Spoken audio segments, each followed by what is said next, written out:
জাতীয় পার্টির তরুণ নেতা, জাতীয় পার্টির মহাসচিব শামীম হায়দার পাটোয়ারি তারেক রহমান আসবার আগে একসময় বলেছিলেন তারেক রহমান দেশে আসবার সময় এটি গণজোয়ার তৈরি হবে এবং তিনি সারা দেশে ভ্রমণ করলে আরও গণজোয়ার তৈরি হবে বিএনপির পক্ষে।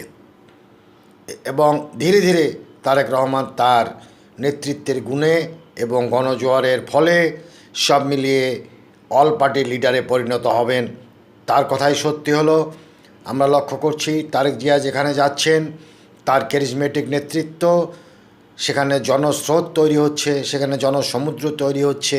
মানুষ মুখিয়ে থাকে তার বক্তৃতা শুনবার জন্য, তার কথা বলার ঢং, তার চলার স্টাইল, বিশেষ করে তার মেয়ে জাইমা রহমানের নানা ধরনের যে উপস্থিতি, যে স্মার্ট এবং চৌকস উপস্থিতি, তা ক্যামেরা এবং সাধারণ মানুষকে পাশ কাটিয়ে যায় না।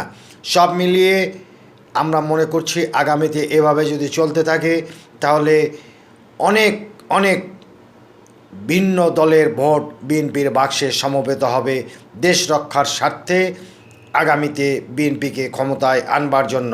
এবং আগামীর পরিস্থিতি বিবেচনায়, আন্তর্জাতিক পরিস্থিতি এবং দেশের সার্বভৌমত্ব, দেশের সমৃদ্ধি, স্বনির্ভর বাংলাদেশ, নতুন বাংলাদেশ তৈরির জন্য এই মুহূর্তে বিএনপির বিকল্প আর কিছু আছে বলে সাধারণ মানুষ মনে করে না।